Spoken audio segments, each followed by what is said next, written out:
"Mom, the baby has a disability. We already gave her away." Those were the words my son said to me when I flew across the ocean to meet my newborn granddaughter. I stood in his empty nursery, staring at the crib they'd never used, and I made a promise that day. I would find her, no matter how long it took. 10 years. That's how long I searched. 10 years of learning sign language, visiting orphanages, knocking on doors of adoption agencies across America. People called me crazy. They said I should let it go. Move on. But I couldn't. Because somewhere out there was a little girl who'd been thrown away like garbage, and she deserved to know someone wanted her. When I finally found her, when I finally held my granddaughter Lydia in my arms, I thought our story was over. I thought we'd won. I was wrong. Because 10 years after abandoning his daughter, my son showed up at my door with an adopted son named James. He was smiling, acting like nothing had happened, like he was Father of the Year. And that's when James pulled me aside and whispered, "They only adopted me to get to your money. And Mrs. Miller, I need to tell you something about Lydia." That night, I sat across from both children. My granddaughter I'd spent a decade finding, and this boy my son had used as a pawn. And they looked at each other with recognition that made my blood run cold. "We've met before," Lydia signed to me. "When we were little. At the same orphanage." James's voice cracked as he spoke. "We were both abandoned by the same people. By Luke and Claire. They threw us both away." I stared at my son across the dinner table. He didn't know I'd figured it all out. He didn't know both children had told me everything. And that's when I realized this wasn't just about finding lost family. This was about making a choice. Blood. Or love. My name is Eva Miller. And this is the story of the night I looked my son in the eye and chose the children he'd discarded over him. Because some bonds are stronger than DNA. And some families are forged in fire, not biology. This is our story. Every story deserves to be heard. Subscribe, like, and leave a comment. Your voice keeps the past alive. The flight from Dublin to San Francisco takes 11 hours and 20 minutes. I know because I counted every single second of it, clutching my phone, refreshing my messages, waiting for photos of my granddaughter that never came. "Mom, she's here. The baby came early. Can you fly out?" That's what Luke had said on the phone 3 days ago. His voice was flat, mechanical, not the voice of a new father. But I told myself he was just exhausted. First-time parents are always overwhelmed, right? I'd been dreaming of this moment for 9 months. My first grandchild. After Luke moved to California for his finance job after he married Claire, the beautiful, ambitious daughter of a Silicon Valley mogul, I thought I'd lost him to that world of money and status. But a baby changes everything. A baby brings families back together. Or so I thought. When my taxi pulled up to their house in Palo Alto, I felt it immediately. Something was wrong. The neighborhood was silent. Too silent. No balloons on the mailbox. No flowers on the porch. Nothing that said, "We just brought home a baby." I rang the doorbell. Claire answered. Her makeup was perfect. Not a hair out of place. She looked like she was heading to a business meeting, not recovering from childbirth. "Eva," she said, not Mom. She never called me Mom. "You didn't have to come all this way." Of course I did. I tried to peer past her into the house. Where is she? Where's my granddaughter? Claire's smile didn't reach her eyes. "Luke will explain everything. Come in." The house was pristine. Spotless. I walked through the living room, looking for signs of a newborn. Burp cloths, baby blankets, the chaos that comes with a new life. Nothing. The nursery door was closed. Luke was sitting in the kitchen, staring at his laptop. When he saw me, he closed it quickly. Too quickly. "Hi, Mom. Where is she?" I dropped my bag. "Where's the baby?" He and Claire exchanged a glance. One of those wordless conversations married couples have. The kind that excludes everyone else in the room. "Sit down," Luke said. "I don't want to sit down. I want to meet my granddaughter."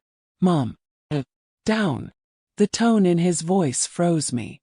It was the voice he'd used as a teenager when he got caught doing something wrong. Defensive. Cold. Guilty. Sad. Claire poured me tea I didn't want. Luke folded his hands on the table like he was about to deliver a presentation. And that's when I knew. Whatever they were about to tell me was going to shatter everything. The baby was born with a disability, Luke said. No emotion. Just facts. She's deaf. Profound hearing loss in both ears. The doctors confirmed it. My heart clenched. Okay. So she'll need hearing aids or cochlear implants or… We're not doing that, Claire interrupted. We can't take on a special needs child. Luke's career is at a critical point. I'm about to make partner at my firm. We don't have time for… Time for what? I stood up so fast my chair scraped the floor. Time for your daughter. She's not our daughter anymore, Luke said quietly. The room tilted. What did you just say? We put her up for adoption. 5 days ago. She's already placed with a family. I couldn't breathe. You gave her away. Without telling me.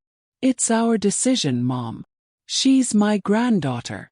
She's not what we wanted, Claire said, and her voice was ice.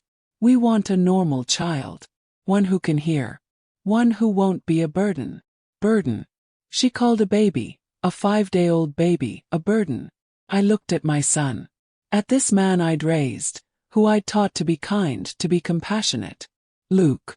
Tell me this isn't real. Tell me you didn't abandon your child because she's deaf. He wouldn't meet my eyes. It's done, Mom. Let it go. Let it go. My voice cracked. You threw away your daughter like she was defective merchandise and you expect me to let it go? We did what was best for everyone, Claire said. Including her. She'll have a better life with a family who's equipped to handle her needs. I'm equipped. I slammed my hand on the table. I would have taken her. You should have called me before you. It's done, Luke repeated. The adoption is finalized. You can't reverse it. I looked at the closed nursery door. Can I at least see the room? Can I see where she was? No, Claire said. We already donated everything. The crib, the clothes, all of it. We're converting it into a home gym. Home gym. They'd erased her in 5 days. I stood there, trembling, looking at these two strangers wearing my son's face and his wife's body. What was her name? I whispered. Did you at least name her before you threw her away? Luke finally met my eyes. We called her baby girl Miller on the birth certificate. Nothing else. Not even a name. She wasn't even worth a name. Picked up my bag. I'm going to find her. Mom, don't. I'm going to find her, I said louder. And when I do, I'm going to give her everything you denied her. Love. Family. A name. You'll never find her, Claire said. Private adoptions are sealed. It's impossible. I looked at her. Really looked at her. And I saw what my son had married. Not a partner. Monster.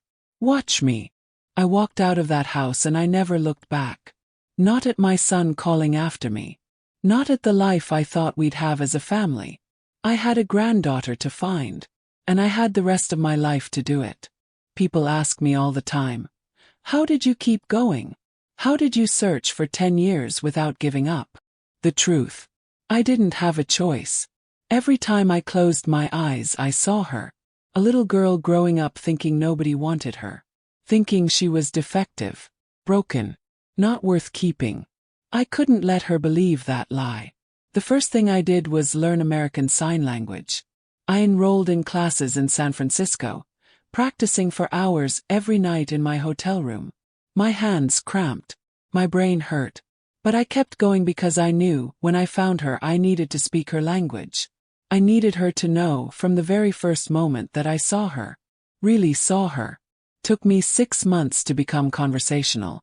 Another 6 to become fluent. Then the real search began. I hired a private investigator named Marcus Chen. He was expensive, ate through my savings like wildfire, but he was good. He had contacts in adoption agencies, family courts, social services. Mrs. Miller, he told me in our first meeting, I need you to understand something. Private adoptions in California are sealed. Legally, there's almost no way to find this child. Almost isn't impossible, I said. He studied me for a long moment. Then he nodded. No, it isn't. But it's going to take time. And money. Maybe years. I have both. That was a lie. I didn't have endless money. But I had my house in Ireland, my retirement savings, and a will made of steel. I sold the house. Michael protested at first. Eva, we've lived there for 30 years. But when he saw the look in my eyes, he understood. He always understood. We moved into a small apartment in San Francisco. I took a job as a translator. My Irish English and fluency in ASL made me valuable. Every penny I didn't spend on rent and food went to Marcus and the search. The first year we found nothing. Marcus contacted every adoption agency in California. Sealed records. Confidentiality agreements. Doors slammed in our faces. But I learned something important that year. The system has cracks. And if you're patient enough, determined enough, you can slip through them. Year 2, I changed tactics. Instead of going through official channels, I started visiting orphanages and foster homes directly. I told them I was writing a book about adoption, that I wanted to interview families, understand their stories. Some turned me away, but some let me in. I met hundreds of children. Every little girl with dark hair made my heart stop. Every deaf child made me wonder. But none of them had the birthmark Marcus had discovered Luke had, a small mark on the back of the neck, shaped like a crescent moon. Luke had been born with it. Genetic. Inherited. I was looking for a little girl with that same mark. Year 3, I expanded my search beyond California. Maybe the adoptive family had moved. Maybe they'd been from out of state. I traveled to Oregon, Washington, Nevada, Arizona. I visited schools for the deaf, community centers, anywhere deaf children might be. People started recognizing me. Oh, you're that grandmother, they'd say. Some said it with pity. Some with admiration. Some thought I was crazy. I didn't care what they thought. Year 4, Marcus died. Heart attack. Sudden. He was only 52. I sat in his funeral, surrounded by his family, and I felt like I'd lost my only ally. His wife Patricia found me after the service. He talked about you all the time, she said. About your search. He really believed you'd find her. She handed me a manila folder. He was working on this before he died. He didn't tell me what it was, but he said if anything happened to him, to make sure you got it. Inside was a list. 23 adoption agencies across the western United States that had placed deaf children in the past 5 years. Marcus had highlighted 3 in red. High probability matches, his note said. These 3 had unusual confidentiality clauses. Someone paid extra to bury the paper trail. Luke and Claire had money. Claire's father was a venture capitalist worth hundreds of millions. Of course they'd paid to make their daughter disappear completely. But Marcus had found the cracks. I visited all 3 agencies. 2 were dead ends. The children they'd placed were boys. Wrong age, wrong background. The 3rd agency was in Portland, Oregon. A small, private organization called New Beginnings Family Services. The director, a woman named Susan Walsh, met me in her office. She was kind but firm. Mrs. Miller, I understand your situation, but I cannot disclose information about any of our placements. It's not just policy, it's the law. I know, I said. I'm not asking you to break the law. I'm just asking. If a little girl came through here 5 years ago, a deaf infant born in California, given up by her birth parents 5 days after birth, would you be able to tell me if she's safe? If she's loved? Susan's expression softened. I can tell you that every child we place goes to carefully vetted families. We don't just hand children over to anyone. What if I told you the birth parents abandoned her specifically because she was deaf? That they saw her disability as a defect? Susan's jaw tightened. That would be troubling. But it wouldn't change our confidentiality requirements. I stood to leave. Then I turned back. If that little girl ever needs anything, medical care, education, support, and you can't reach her adoptive family, will you call me? I handed her my card. Please. I'm not trying to take her away from anyone. I just want her to know someone fought for her. Susan took my card. She didn't promise anything. But she didn't throw it away either. Years 5, 6, and 7 blurred together. More cities. More dead ends. More sleepless nights. Michael developed heart problems. The stress was killing him. He begged me to come home to Ireland. Eva, please. We've tried. Maybe it's time to. Don't say it, I warned him. Don't you dare say it's time to give up. I'm saying it's time to live our lives. To grieve and move forward. I'll move forward when I find her. We barely spoke after that. The search was destroying my marriage. But I couldn't stop. How could I live with myself knowing she was out there, thinking nobody loved her? Year 8, I started having health problems. Exhaustion. Weight loss. My doctor said it was stress, depression. Prescribed medication I didn't take. How could I rest when she was still lost? Year 9, I thought I found her. A girl in a deaf school in Sacramento, right age, right background. I watched her from across the playground, my heart hammering. She turned around. I saw the back of her neck. No birthmark. I sat in my car and cried for 3 hours. Year 10. I was 59 years old. I'd spent a decade searching. I'd exhausted my savings. My marriage was hanging by a thread. My health was failing. And I was no closer to finding her than the day I started. I stood in my tiny apartment in San Francisco, looking at the map on my wall. Hundreds of pins marking every place I'd searched.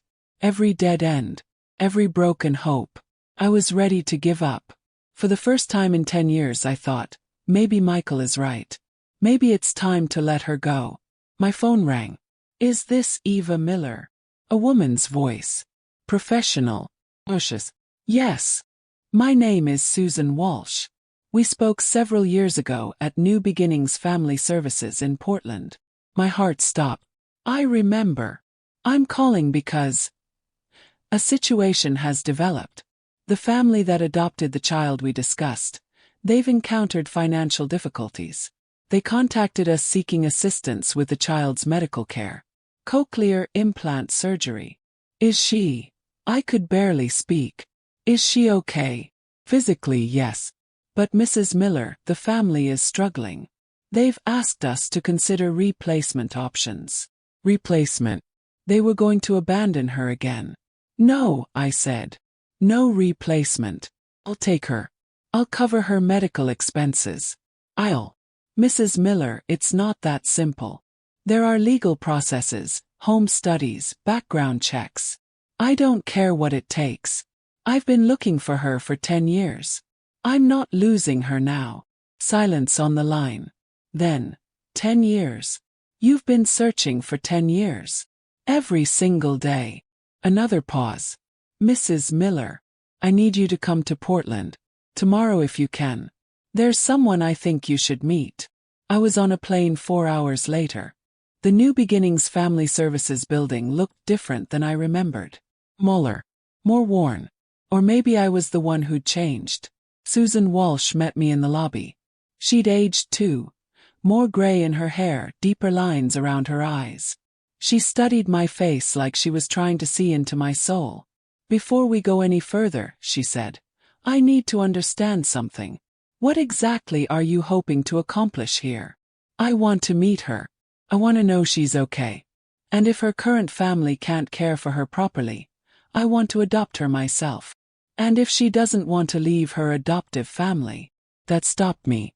In 10 years of searching, I'd never considered that possibility. What if she was happy? What if she had parents who loved her, despite their financial struggles? Then I'll help them, I said quietly. I'll pay for her medical care, her education, whatever she needs. But I won't disappear from her life again. She deserves to know someone fought for her. Susan nodded slowly. Follow me. She led me to a small conference room. On the table was a file. Official looking. This is highly irregular, Susan said. I could lose my license for this. But in 30 years of doing this job, I've never seen anyone search for a child the way you have. She opened the file. The couple who adopted baby girl Miller changed her name to Lydia. Lydia Rose Thompson. Lydia. She had a name. She's 10 years old now. Her adoptive parents, David and Rebecca Thompson, are good people. They really are. David lost his job 2 years ago. Rebecca has been working double shifts as a nurse to make ends meet. They love Lydia, but they're drowning financially, and Lydia's medical needs are expensive. They reached out to us asking for help. What kind of medical needs? She needs cochlear implant surgery. It's not urgent, but it would significantly improve her quality of life. The surgery costs around $40,000. Their insurance won't cover it. I'll pay for it. Susan held up her hand.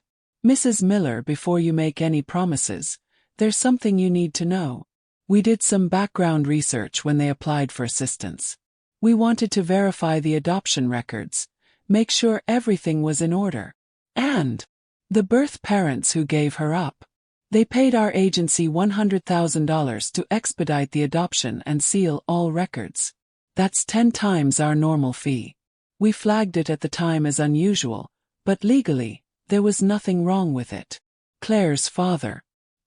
He'd paid to make his granddaughter disappear. The birth certificate lists the parents as Luke and Claire Miller. Your son. I know. Susan looked at me sharply. You know. Then why? Because he abandoned her. Because they threw her away like garbage because she was deaf. And I've spent 10 years trying to fix their mistake. Susan sat back processing this. My God. Can I see her? Please. The Thompsons are in the waiting room. I called them in for a meeting about financial assistance options. They don't know you're here.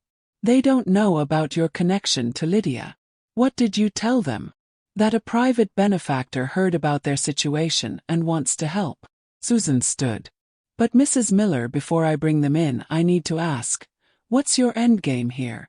Are you trying to take Lydia away from them? I thought about that question.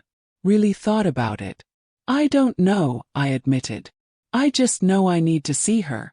I need to know she's loved. She is, Susan said softly. The Thompsons are struggling financially, but they love that little girl with everything they have. They've learned sign language. They've advocated for her at school. They've given her a good life. Something in my chest eased. Then I'll help them keep giving her that life. Susan studied me for another long moment. Then she left the room. 5 minutes later the door opened. A couple walked in mid-40s, tired-looking but kind-faced. Behind them, holding Rebecca Thompson's hand, was a little girl. She had Luke's dark hair, Claire's delicate features. And when she turned her head, I saw it, the crescent moon birthmark on the back of her neck. After 10 years, I was looking at my granddaughter. She was beautiful. Rebecca Thompson was signing to her, explaining something. Lydia nodded, her expression serious for a 10-year-old. Then her eyes found mine. We stared at each other across the room. She cocked her head slightly, curious, studying me the way children do when they're trying to figure out if an adult is safe. I signed slowly, carefully. Hello, Lydia. My name is Eva. Her eyes widened. Not many hearing people bothered to learn ASL, especially not fluently. She signed back. You know sign language? I learned it for someone special, I signed. It took me a long time, but it was worth it. She smiled. Actually smiled. And something in my chest that had been broken for 10 years started to heal. David Thompson cleared his throat. I'm sorry, we don't know why we're here. Susan said something about financial assistance. I tore my eyes away from Lydia. Yes, I heard about your situation. About Lydia's need for cochlear implant surgery. We can't afford it, Rebecca said quietly, her hand protectively on Lydia's shoulder. We've been trying to save, but I'd like to pay for it. Silence. I'm sorry, what? David said. The surgery. All medical expenses. And I'd like to set up a trust fund for Lydia's future, college, whatever she needs. Rebecca's eyes filled with tears. Why would you do this? You don't even know us. I looked at Lydia. She was watching me with those intelligent, curious eyes. Let's just say I have a personal interest in making sure she has everything she deserves. Who are you? David asked, and there was suspicion in his voice now. Protective. He was protecting her. Susan stepped forward. Mr. and Mrs. Thompson, this is Eva Miller. She has a connection to Lydia's birth family. What kind of connection? Rebecca's hand tightened on Lydia's shoulder. I could have lied. I could have kept it vague. But I'd been living in half-truths for 10 years. I was done hiding. I'm her biological grandmother, I said. My son and his wife are Lydia's birth parents. And I've been looking for her since the day they gave her away. The room exploded. Rebecca pulled Lydia behind her. David stepped forward, his face red. You're Luke Miller's mother. You want to take her away from us. No, I said quickly. No, that's not. We read the file, David said. We know what they did. They abandoned her because she was deaf. And now you show up 10 years later wanting what? To ease your conscience. I want to help. We don't need your help. We don't need anything from that family. Lydia was signing something frantically to her mother. Rebecca knelt down, signing back. Then Lydia looked at me and signed. Did you really look for me? Everyone stopped. I knelt down too, so we were at eye level. Yes, I signed. For 10 years. I looked in every city, every school, every orphanage. I never stopped. Why? Because you're my granddaughter. Because you deserve to know someone wanted you. Someone loved you from the moment you were born. Tears streamed down Lydia's face. Nobody looks for kids like me, she signed. Nobody wants deaf kids. I do, I signed. I always have. She threw her arms around my neck. And for the first time in 10 years, I held my granddaughter. The next 6 months were complicated. The Thompsons didn't trust me at first. And honestly, I couldn't blame them. I was connected to the people who'd thrown Lydia away. In their eyes, I represented everything that had hurt her. But I was patient. I'd waited 10 years. I could wait a little longer. I paid for Lydia's cochlear implant surgery. I set up a trust fund for her education. And I started visiting. Once a week at first, always supervised, always careful not to overstep. Lydia was cautious too. She'd ask me questions through her hands, testing me. Why did they give me away? Did they hate me? Are you going to leave too? Each question broke my heart. But I answered them honestly. They were afraid. They didn't understand that being deaf doesn't mean being broken. And no, I will never leave you. Never. Slowly, she started to believe me. David and Rebecca watched our growing bond with mixed feelings. I could see it in their faces. Relief that Lydia had more support, but fear that I might try to take her from them. One evening, after I'd brought Lydia home from a visit to the Science Museum, Rebecca asked to speak with me privately. You've been good to her, she said. Better than we expected. But I need to know. What do you want from all this? I want to be her grandmother, I said simply. I don't want to replace you. I don't want to take her from you. I just want to be in her life. And if she wants more than that. I looked at her sharply. What do you mean? Rebecca's eyes filled with tears. David lost his job again. We're 3 months behind on rent. I'm working every shift I can, but it's not enough. We might have to move to a smaller place, maybe leave Portland entirely. And Lydia's special education program is here. Her friends are here. Her life is here. I saw where this was going. You're thinking of asking me to take her? No. Rebecca wiped her eyes. I'm thinking of asking you to help us keep her. We can't afford our current place, but if we had help, I'll cover your rent, your bills, whatever you need. That's not, we can't ask you to. You're not asking. I'm offering. 'Cause you're right. Lydia's life is here. Her family is here. You two have given her everything I couldn't for the past 10 years. I'm not going to let financial problems destroy that. Rebecca broke down completely. Why are you doing this? Because she's already been abandoned once. I won't let it happen again, even indirectly. We worked out an arrangement. I bought a house in Portland. A large house with separate living spaces. The Thompsons lived in one section. I lived in another. Separate but together. Lydia could have both her adoptive parents and her grandmother without losing anyone. It wasn't traditional. But neither was our story. Lydia blossomed. With her cochlear implants, she could hear sounds for the first time. Not perfectly, but enough. She still used sign language primarily, but now she had options. Choices. The world was opening up to her. She started calling me Granny Eva. Not just Eva. Granny. The first time she signed it, I cried for an hour. We established routines. Saturday mornings were our time. I'd take her to breakfast, then to the library or the park. We'd practice signing, and I'd teach her about Ireland, showing her photos of the country she'd one day visit. She loved hearing stories about my life. About my own childhood in County Cork, about meeting her grandfather Michael, about Luke when he was young. What was he like? She asked once. My birth father. I chose my words carefully. He was kind when he was little. He liked building things. He'd spend hours with Legos, constructing elaborate cities. Pause. But somewhere along the way, he forgot that what matters most isn't what you build. It's who you build it for. She nodded slowly. Does he know about me? That you found me? No. We haven't spoken since the day I started looking for you. Do you miss him?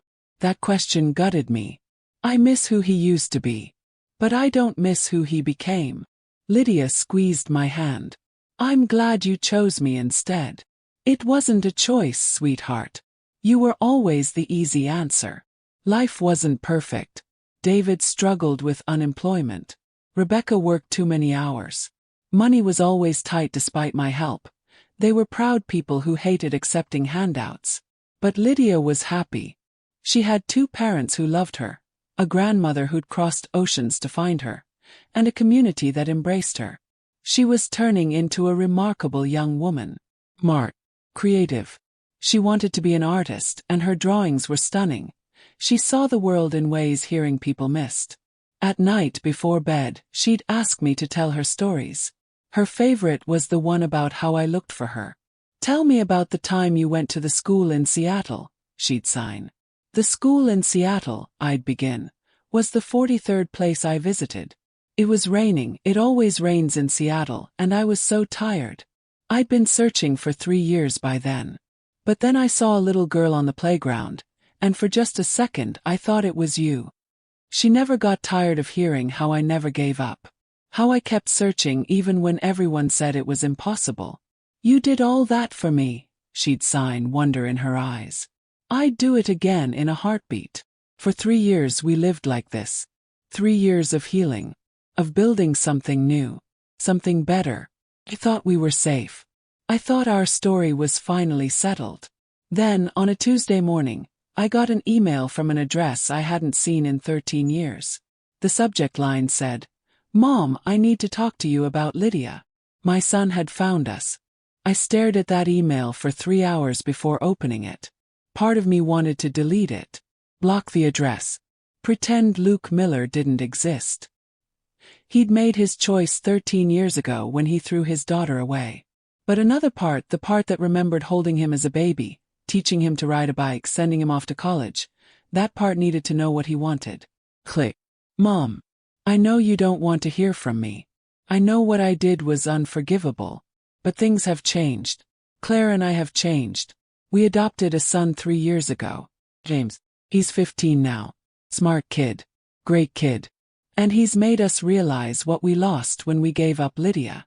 I found out you've been in contact with her.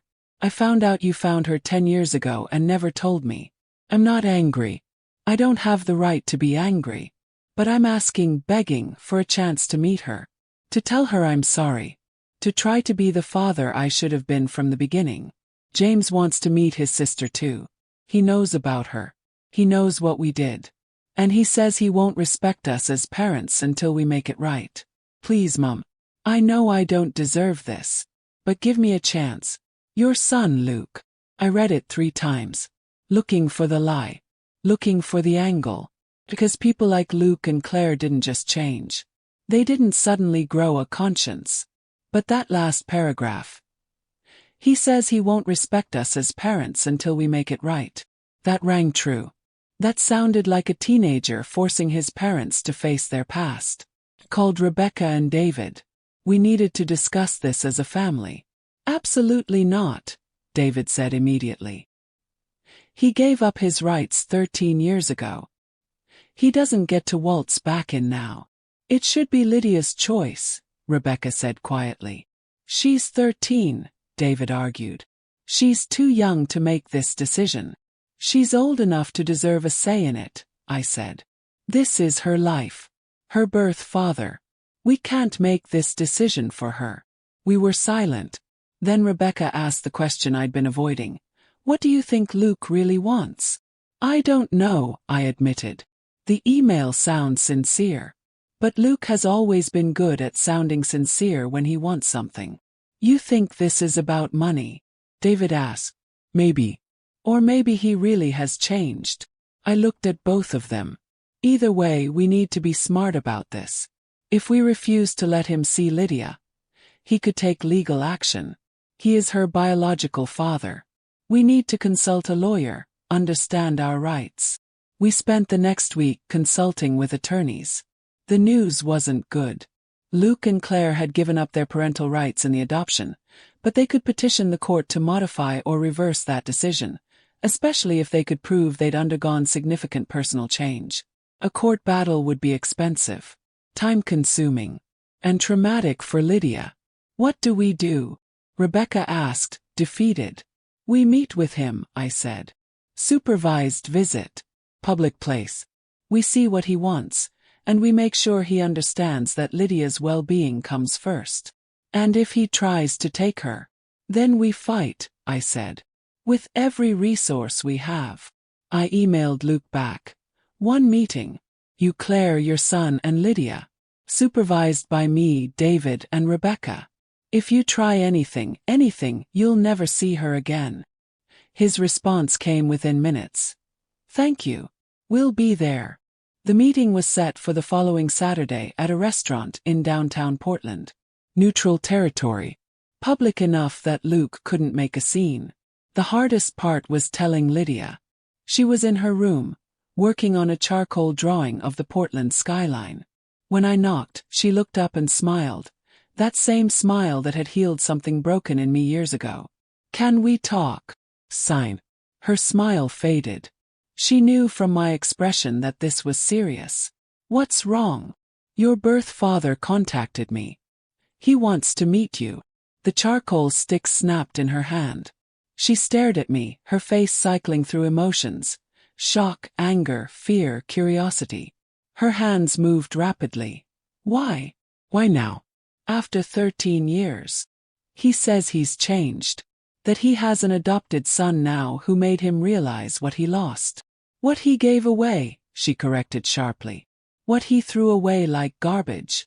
I know. I don't want to see him.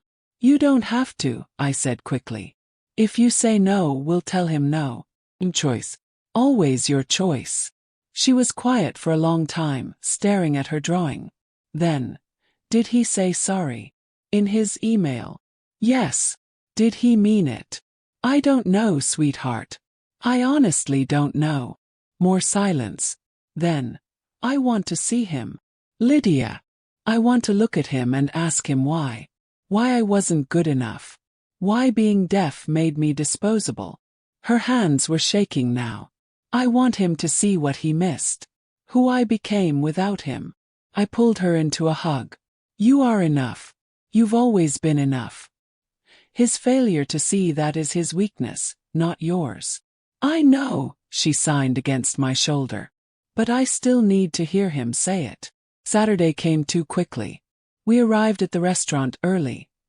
Me, Lydia, David, and Rebecca. We chose a booth in the back corner, where Lydia would have a clear view of the entrance. She wanted to see them coming. She was dressed carefully. Her best clothes. hair pulled back so her cochlear implants were visible. She wanted them to see her exactly as she was. "You don't have to prove anything to them," I signed to her. "I know," she signed back. "But I want to." At exactly 2 p.m. the door opened. Luke walked in first. He looked older, gray at his temples, lines around his eyes. The confident swagger I remembered from his finance days was gone. He looked diminished, nervous. Behind him came Claire. Still beautiful, still perfectly put together, but there was something brittle about her now. Something broken behind the designer clothes and perfect makeup. And between them was a teenager. Lean. Dark hair, sharp features. He carried himself carefully, like someone who'd learned early that the world could be cruel. "James, they saw us." Luke's eyes found Lydia, and I watched him go pale. He stopped walking right there in the middle of the restaurant. 'Cause she looked like him. Anyone could see it. The same dark hair, the same facial structure. She was unmistakably his daughter. And he'd thrown her away. Claire's hand went to her mouth. She was crying already, mascara running. But it was James who moved first. He walked straight to our table, ignoring Luke and Claire's calls to wait. He stopped a few feet away and signed. Perfectly, fluently. "Hi, I'm James. Your brother." Lydia's eyes went wide. "You know sign language." "I learned it when I found out about you," he signed back. "I wanted to be able to talk to you." She stared at this boy. This stranger who shared her biology but nothing else. "Why?" "Because you deserved better than what they gave you," he signed, jerking his thumb toward Luke and Claire. "And someone in this family needed to make that right." Luke and Claire had reached our table now. Luke was crying, actual tears streaming down his face. "Lydia," he said, and his voice cracked. "I'm so sorry. I'm so sorry."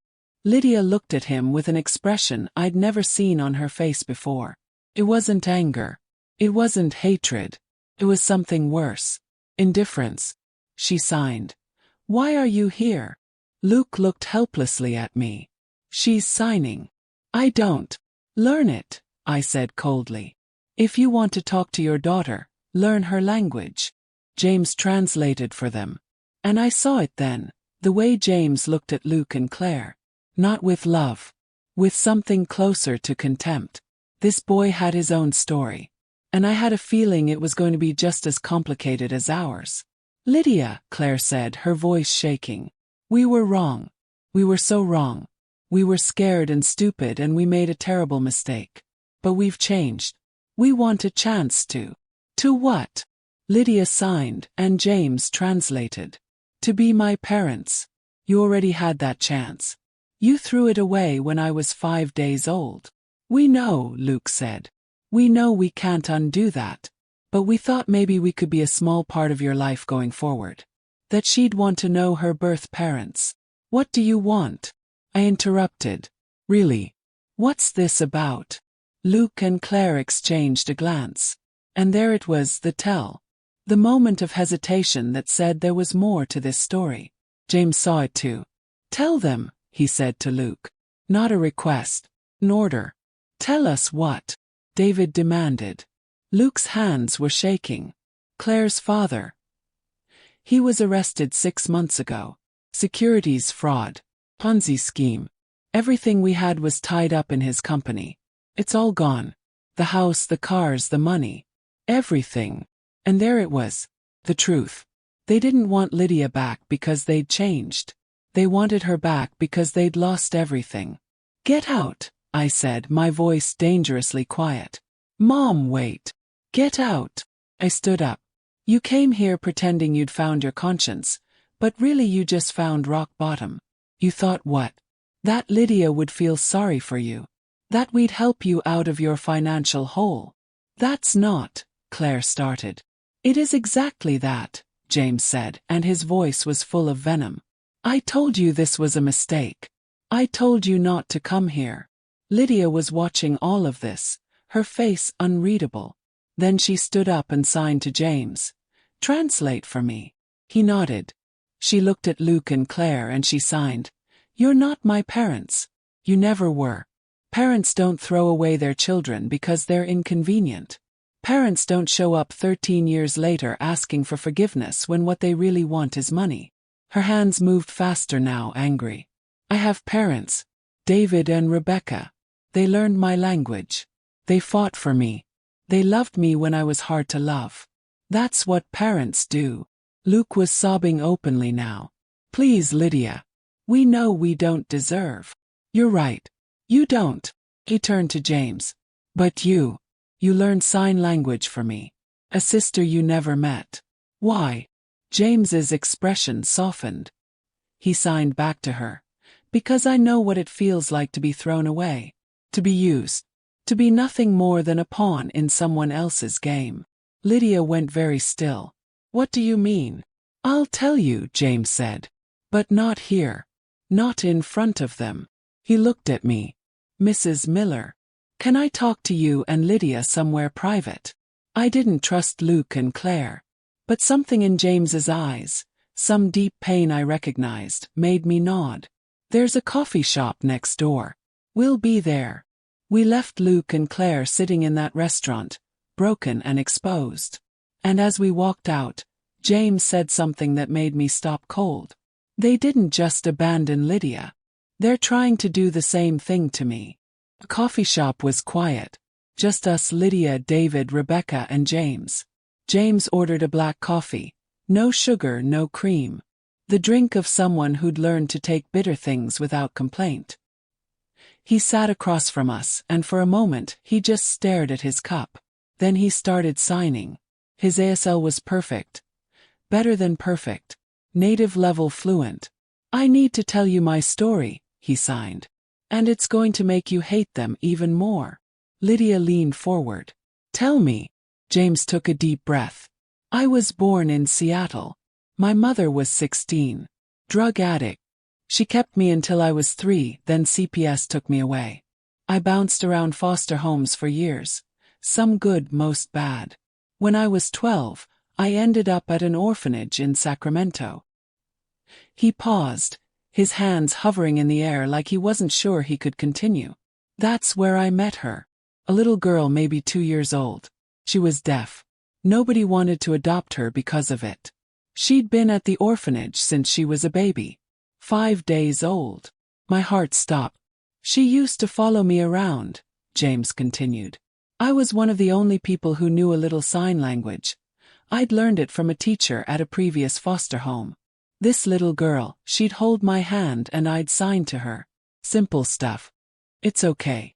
You're safe. Someone will want you someday. Tears were streaming down his face now. Her name tag said Baby Girl M. No last name. No real name. Baby Girl M. I called her Birdie because she made these little cooing sounds when she was happy. Lydia's hands were shaking. That was me. That was you, James confirmed. We were at the same orphanage for 6 months. Then one day a nice couple came. The Thompsons. They saw you and fell in love. They took you home. Rebecca was crying now too. We didn't know you were there. We didn't know she had a friend. I was happy for her, James signed. I was. Because she deserved a family. And the Thompsons looked kind. But then what happened to you? Lydia asked. I stayed at the orphanage for another 3 years. And then Luke and Claire showed up looking to adopt. I was 15 by then, too old for most people. But they seemed interested. They asked about my education, my ambitions, my intelligence. I was smart. Top of my class. They liked that. His hands moved faster, angrier now. They adopted me. Brought me into their home. For 6 months everything seemed perfect. They gave me everything, nice clothes, private tutors, college prep. I thought I'd finally found a family. Then Claire's father got arrested. Everything fell apart. And one night I heard them talking. They'd adopted me because Claire's father had a tax shelter set up for families with adopted children. Some kind of charity write-off. I was literally a tax deduction to them. David swore. Rebecca covered her mouth. When the money disappeared, they didn't want me anymore, James continued. But they couldn't just give me back. Looked bad. So they started planning. They'd heard through some channel that Luke's mother had found his biological daughter. The one they'd abandoned. He looked at me. Ooh. They found out you were rich. Or at least you had enough money to have been searching for 10 years. They thought if they could reconnect with Lydia, show they'd changed, you might help them financially. Let them back into your life. Give them access to your resources. And they were going to use you to make themselves look redeemed, I said, my voice hollow. Exactly. The family who adopted a troubled teen and now wants to make things right with their biological daughter. Perfect redemption story. Very marketable.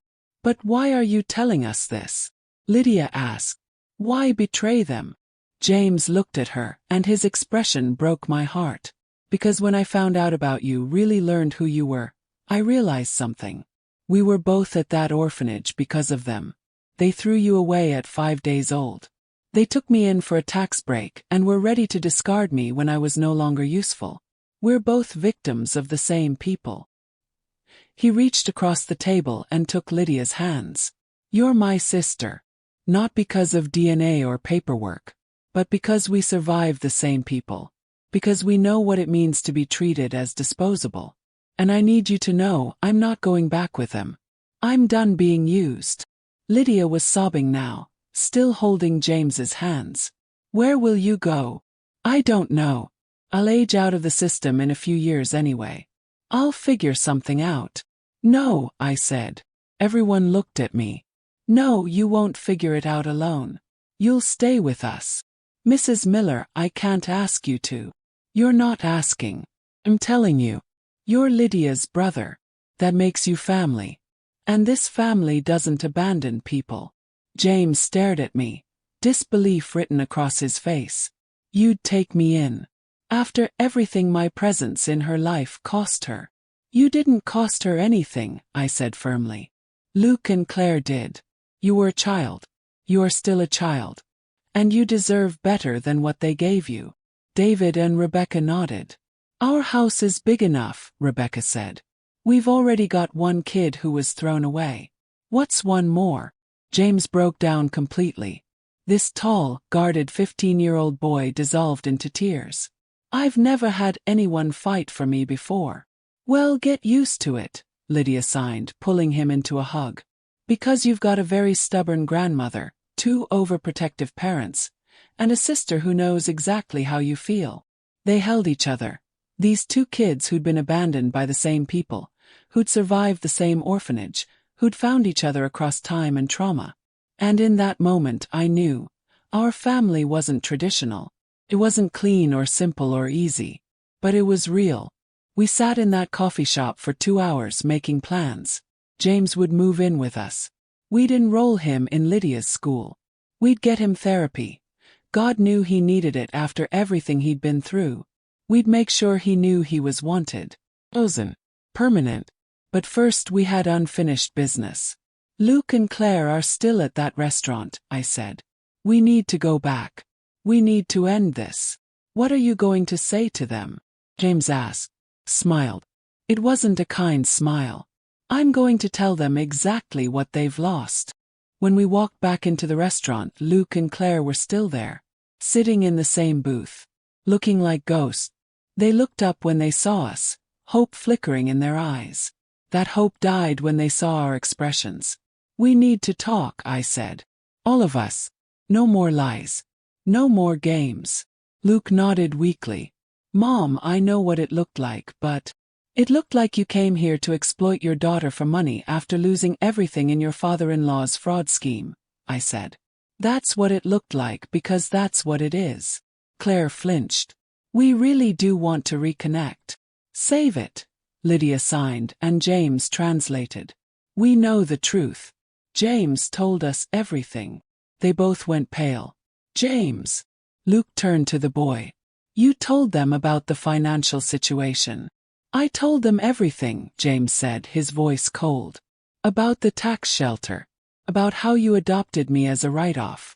About how you were planning to use both of us, me and Lydia, to manipulate Eva into helping you. That's not, Claire started. Don't lie, James said. I heard you. That night 2 weeks ago when you thought I was asleep. I heard you planning this whole thing. How you'd play the repentant parents. How you'd leverage my troubled past and Lydia's disability into a redemption narrative. How Eva would be so moved by your growth that she'd forgive you and help you financially. You were going to use my deafness, Lydia signed, her hands sharp and angry, as a prop in your performance. Again. Luke's face crumpled. It wasn't supposed to be like this. When we first thought about reaching out, we really did want to make amends. But then the money became more important, I finished. Your integrity has a price point, Luke. And apparently it's lower than I thought. Mom, please. Do you want to know what I did for 10 years? Cut him off. While you were living your perfect life in California with Claire's father's money, I sold my house, the house you grew up in. I left your father alone in Ireland because he couldn't handle the search anymore. I visited 847 locations across 23 states. I learned an entire language from scratch. I spent every penny I had and some I didn't. My voice was rising now, years of anger finally breaking free. I slept in my car more times than I can count. I was verbally abused by administrators who thought I was crazy. I was physically thrown out of buildings. I developed an ulcer from stress. I had a minor heart attack in year 7 and didn't tell anyone because I couldn't afford to slow down. Luke was crying. Claire was staring at her hands. And do you know what kept me going? Continued. The thought that somewhere out there was a little girl who believed nobody wanted her. Who thought being deaf made her unlovable. And I couldn't let her believe that lie. I turned to Lydia. And I found her. And she was everything I knew she'd be. Smart, creative, strong, perfect exactly as she is. Then I looked back at Luke and Claire. You two threw away the best thing you ever could have had. And now you come back 13 years later, not because you've changed, but because you're desperate. We're sorry, Claire whispered. Sorry isn't enough, David said. Sorry doesn't undo 13 years of abandonment. We know, Luke said. We know we can't undo what we did. But we thought maybe we could be a small part of her life going forward. That she'd want to know her birth parents. Lydia stood up. She looked at them both, and when she signed, her hands were steady. Certain. I already know my parents, she signed as James translated. David and Rebecca. They're the ones who learned my language. Who fought for my education. Who loved me when loving me was hard. They're my parents. And Eva is my grandmother, she continued. The one who never stopped looking. Who chose me over her own son. Who made me feel worthy of love. She pointed to James. And he's my brother. Not because we share DNA from you two, but because we survived you together. Because he protected me when I was 2 years old and nobody else cared. Because he's choosing me now over you. Her hands moved faster, angrier. You want to know what you've lost. You've lost a daughter who would have loved you unconditionally. You've lost a son who tried to make you better people. You've lost access to 2 amazing kids who could have made you proud. She leaned forward. But more than that. You've lost the right to call yourselves parents. Because parents don't abandon children. Parents don't use children. Parents don't show up 13 years later asking for forgiveness when what they really want is money. Luke was sobbing now. Full body shaking sobs. Please. We've lost everything. We have nowhere to go. No one left. Good, I said flatly. Now you know how it feels. Mom. Don't call me that, I said. You stopped being my son the day you threw your daughter away. Today you stopped being anything to me at all. I stood up. David, Rebecca, kids. Let's go home. As we walked toward the door, Claire called out. What are we supposed to do? Where are we supposed to go? Stop. Turned around one last time. Figure it out, I said. The same way you expected Lydia to figure out life after you abandoned her at 5 days old. The same way you expected James to figure out life after you used him. You wanted independence from your father's money. Congratulations. You've got it. You're going to let us be homeless? Luke asked, and there was genuine shock in his voice. Like he couldn't believe I wasn't going to save him. I'm going to let you experience consequences, I corrected. For the first time in your privileged life, you're going to understand what it means to struggle, to be unwanted, to have nowhere to turn. I looked at both of them one last time. Maybe it'll teach you empathy. Maybe it won't. Either way, it's not my problem anymore. I'm your son. No, I said quietly. You were my son. But you gave up that title when you chose cruelty over compassion. When you chose pride over love. When you chose money over family. I put my arms around Lydia and James. These are my children now. They're the ones I choose. They're the ones worth fighting for. And we walked out. Behind us I heard Claire say to Luke, "She'll change her mind. She'll come back. She's your mother. She has to help us." But I didn't look back. 'Cause she was wrong. I didn't have to do anything except protect the kids who deserved protection. And Luke and Claire, they could figure it out on their own. For the first time in 13 years, they'd have to face the consequences of their own choices. Felt like justice. 6 months later, our unconventional family had found its rhythm. James was thriving at school. His grades were excellent. Straight A's despite everything he'd been through. More importantly, he was smiling, laughing, acting like a 15-year-old should act. He and Lydia were inseparable. They had their own language, a mix of ASL inside jokes, and the kind of sibling shorthand that develops when two people truly understand each other's pain. They'd both started therapy, individual and group sessions for kids who'd survived the foster system. It was hard. There were bad days when the trauma resurfaced, when old wounds felt fresh again. But they were healing. Together. David got a new job. Better pay, better hours. Rebecca cut back to part-time so she could be home more. The financial stress that had haunted them for years was finally easing. And me. I was learning to be a grandmother to 2 kids instead of 1. James called me Granny even now too. The first time he said it, he'd looked embarrassed, like he wasn't sure he had the right. "Is it okay if I call you that?" he'd asked. "James," I'd said, pulling him into a hug. "You can call me anything you want. You're family." We never heard from Luke or Claire again. Not directly anyway. But about 3 months after our confrontation, I got a call from their divorce attorney. Apparently, losing everything had destroyed their marriage. They'd separated. Luke had moved back east. Claire had gone to stay with relatives in Arizona. "Mr. Miller asked me to reach out about visitation rights with his children," the attorney said. "Both Lydia and James." "He has no rights to either of them," I said. "He signed away his parental rights to Lydia 13 years ago.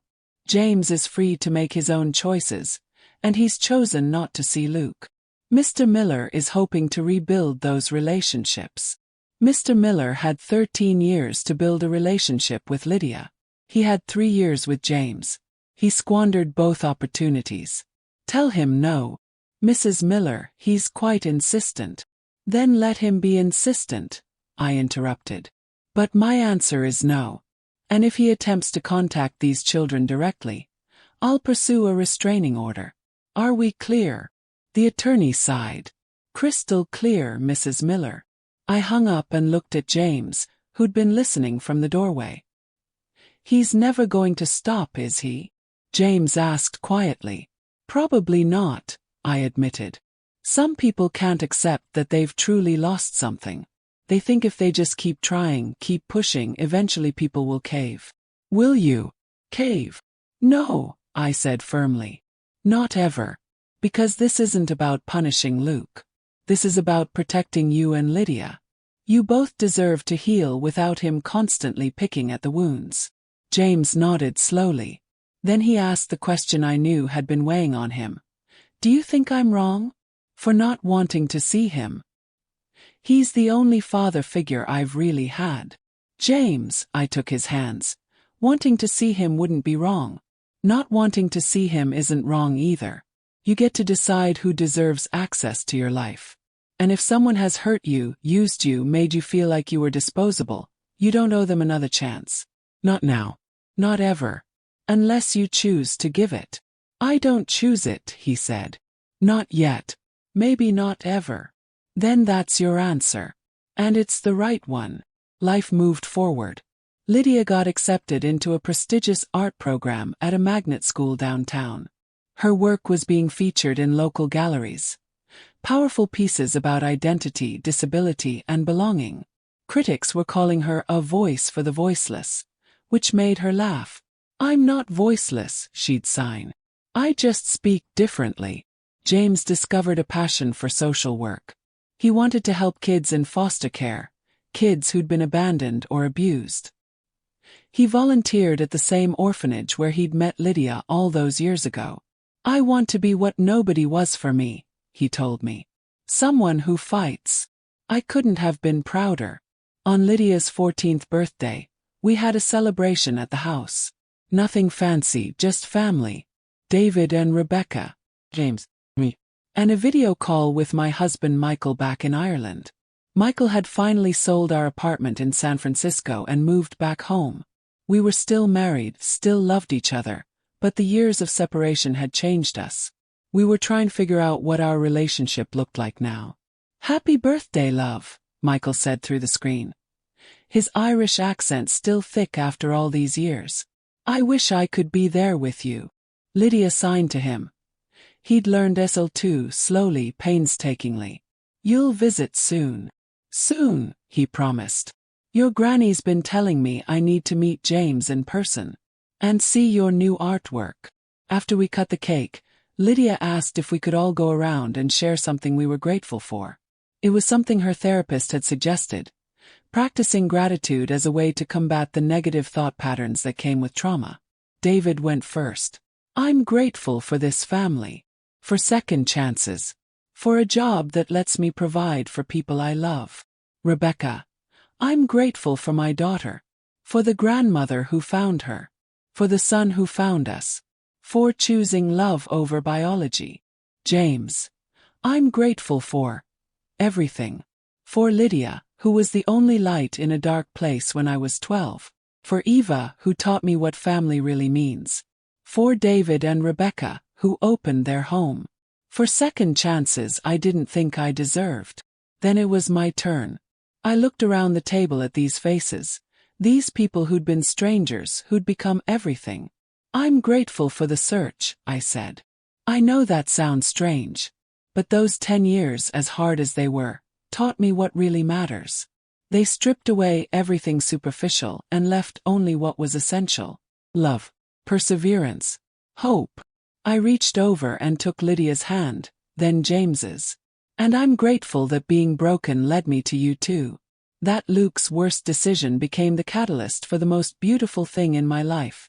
This family. Lydia was crying. Happy tears this time. She signed. I used to think being abandoned meant I was worthless. That being deaf made me less than. But you taught me something, Granny. You taught me that my value isn't determined by who throws me away. It's determined by who fights to keep me. She looked at James. We were both thrown away. Both told we weren't worth the trouble. But we found each other. We found people who proved everyone else wrong. James signed back. We didn't just find family. We built it. Out of nothing. Out of pain and loss and all the broken pieces we were given. We built something better than blood. We built something stronger than blood, Lydia corrected. And she was right. This family, forged in abandonment, built on choice, strengthened by shared trauma, was unbreakable. 5 years later, Lydia is 19 now. She just finished her first year at the Rhode Island School of Design. Her art is displayed in galleries across the country. Last month, she sold her first major piece, a massive mixed-media installation called The Search, for $50,000. It's a portrait of me, constructed from hundreds of photographs of all the places I visited during my 10-year search. Orphanages, schools, cities, dead ends. And at the center, barely visible unless you look closely, is a small photo of her as a toddler. The piece is about being found, about being worth the search. James is 20 now. He just completed his second year at Portland State, majoring in social work. He's already working part-time for the state's foster care system, advocating for kids aging out of the system. He's the voice they need, someone who's been there, who understands. He and Lydia are still inseparable. They FaceTime every day. They visit each other during breaks. They've talked about opening a non-profit together one day. Something to help abandoned and foster children find permanent families. Kids like we were, Lydia always says. David and Rebecca are still in Portland. David's been promoted to management at his firm. Rebecca went back to school. She's getting her master's in special education. She wants to work specifically with deaf children and their families. I had to learn so much on my own, she told me once. I want to make it easier for other parents. Michael and I are still figuring things out. He visits more now. We're talking about buying a house together again. Maybe somewhere between Ireland and the US. A place we can both call home. But the biggest change. 2 months ago I got another email. From Luke. I almost deleted it. But something made me open it instead. Mom, I don't expect you to forgive me. I don't expect anything from you anymore. I'm writing because I need you to know, you were right. About everything. These last 5 years have been hell. I've worked minimum wage jobs. I've struggled to pay rent. I've experienced what it means to be unwanted, to have nowhere to turn, to have doors slammed in my face. And it broke me. Completely broke me. I had a breakdown 2 years ago. Spent time in a psychiatric hospital. Started therapy. Real therapy, not the kind I used to go to just to say I'd gone. In therapy I had to confront what I did. Lydia. James. To you. And I finally understood, really understood, how monstrous my choices were. I threw away my daughter because she wasn't perfect enough for my image. I used a vulnerable teenager as a tax write-off. I destroyed my relationship with my mother because I prioritized money over morality. I don't want anything from you. I'm not asking for forgiveness. I'm not asking to see Lydia or James. They've made their choice and I respect it. I just wanted you to know that you taught me something I should have learned from the beginning. Real family isn't about blood or obligation. It's about showing up. It's about fighting for people even when it's hard. It's about choosing love over convenience.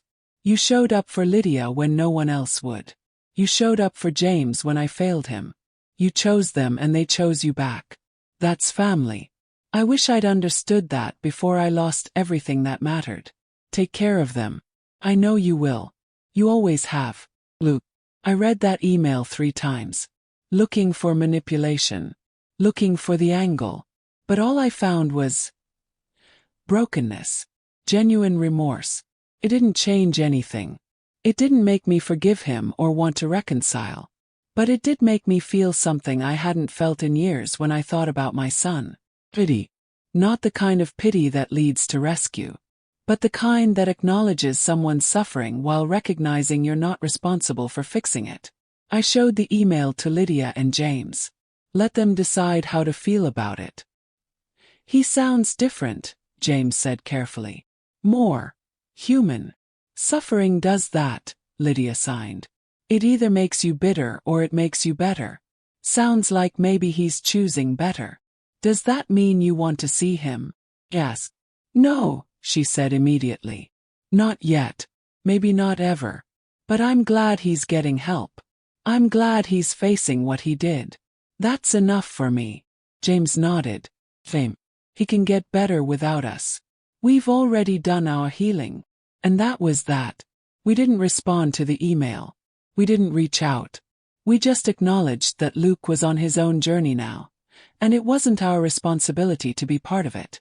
Because here's the thing about family. Real family, chosen family. It's not about obligation. It's not about who shares your DNA or who raised you or who you're legally bound to. It's about who shows up, who fights for you, who chooses you every single day, even when it's hard. Luke and Claire chose their pride, their image, their convenience. David and Rebecca chose Lydia when she needed parents. James chose Lydia as a sister when they were both children in an orphanage. Lydia chose to let me in when she could have been angry that I was connected to the people who abandoned her. I chose both of them when I could have walked away. We built this family from nothing. From abandonment and trauma and broken pieces. We built it with sign language and therapy sessions and late-night conversations. We built it with forgiveness and patience and the kind of love that says, I choose you, over and over again. And now we're unbreakable. Because we're not a family because we have to be. We're a family because we choose to be. And that choice, that's stronger than blood, stronger than law, stronger than anything that tried to break us. People ask me sometimes, do you regret it? The 10 years you spent searching. All that time and money and pain. And I always answer the same way. I'd do it again in a heartbeat. Because that search led me to Lydia. And Lydia led me to James. And together they led me to understanding what family really means. Not the family you're born into. But the family you build. The family you choose. The family that chooses you back. Last week, Lydia called me from her dorm room. She'd been up all night working on a new piece.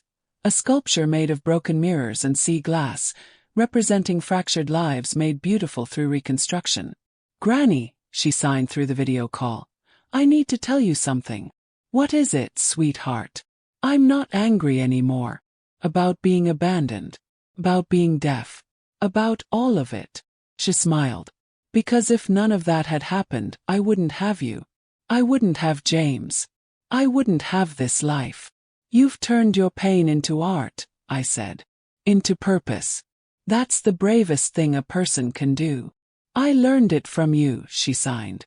You turned your pain into action. You turned loss into love. You taught me that being broken doesn't mean being defeated. Cried. Still cry, actually, thinking about that conversation. 'Cause she's right. We were all broken. Luke broke Lydia by abandoning her. Claire broke James by using him.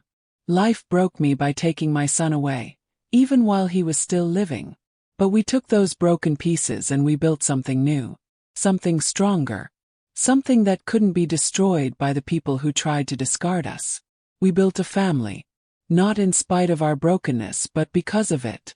This morning I woke up to a text in our family group chat. James had sent a photo. Him and Lydia, standing in front of the orphanage in Sacramento where they'd first met all those years ago. They'd gone back together. On purpose. To face the place that represented their worst memories.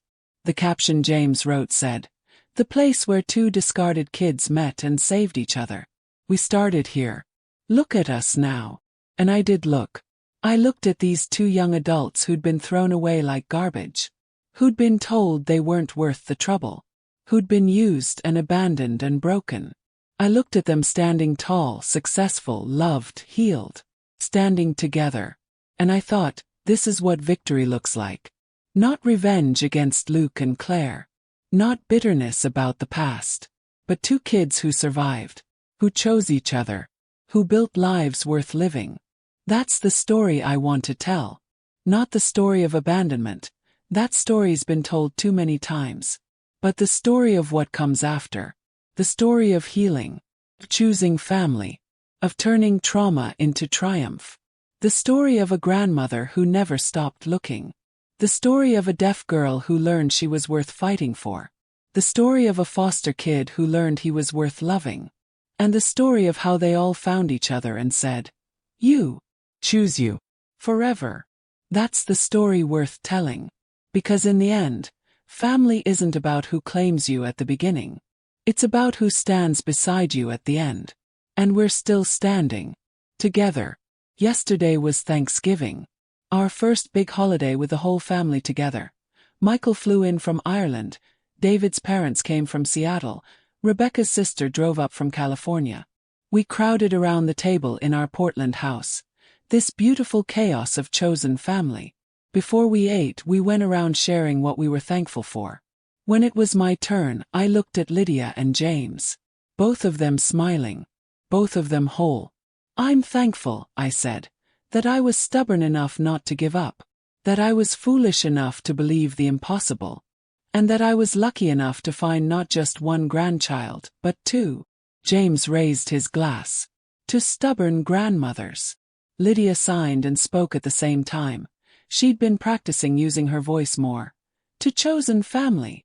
And we all echoed, to chosen family. 'Cause that's what we are.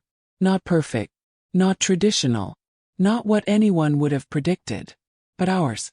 Completely, wonderfully, unbreakably ours. Tonight as I'm writing this, I'm thinking about that day 13 years ago. When I walked out of Luke and Claire's house with nothing but a promise and a broken heart. I had no idea how I'd find her. Had no plan. No resources. No guarantee of success. All I had was love. And the unshakable belief that love was enough. And you know what? It was. Not because love solved everything easily. Not because love erased the pain or the trauma or the years of searching. But because love gave me a reason to keep going. Love gave me the strength to knock on one more door, visit one more city, refuse to accept one more no. Love led me to Lydia. And Lydia led me to James. And together, we built something that Luke and Claire's cruelty could never touch. We built a family that chose each other. Every day. In every way that matters. So when people ask me if it was worth it, the decade of searching, the money, the health problems, the failed marriage, the pain, I don't even have to think about my answer. Because I'm sitting in a house full of people who chose each other. I'm watching my granddaughter create art that moves people to tears. I'm watching my grandson advocate for kids who have nobody else. I'm watching David and Rebecca thrive. I'm rebuilding my relationship with Michael. This is worth everything I gave up and more. This is what winning looks like. There's a photo on my desk. It was taken last month at Lydia's art show opening. All of us together. Me, Michael, Lydia, James, David, Rebecca. We're all smiling. Really smiling. The kind of smiles that come from deep inside, from a place of genuine joy. And in that photo, you can't tell who's blood-related and who's not. You can't tell who's adopted and who's biological. You can't see the scars or the trauma or the pain we've all survived. All you can see is family. Real family. The kind that's built, not born. The kind that's chosen, not assigned. The kind that survives because everyone in it decides every single day to keep choosing each other. That's the family Luke and Claire could have had. Should have had. But they chose wrong. And now they're learning what it costs to choose wrong when it comes to family. Meanwhile we're here. Together. Thriving. And that's the real ending to this story. Not revenge. Not bitterness. Not even forgiveness, really. Living proof that family isn't about where you start. It's about where you choose to end up. And we chose each other. Some families are born. Some families are built. The strongest ones are chosen. Eva Miller. This story is inspired by countless real families who've proven that love isn't limited by biology. It's dedicated to every grandparent who's fought for their grandchildren, every adoptive parent who's loved a child as their own, every foster kid who survived a system that failed them, and every person with a disability who's been told they're less than and proven the world wrong. Family is what you make it. And sometimes the family you build is stronger than the family you're born into. To everyone who's still searching for their people, don't give up. They're out there. And when you find them, or when they find you, it'll be worth every moment of the wait. With love, the grandmother who never stopped looking.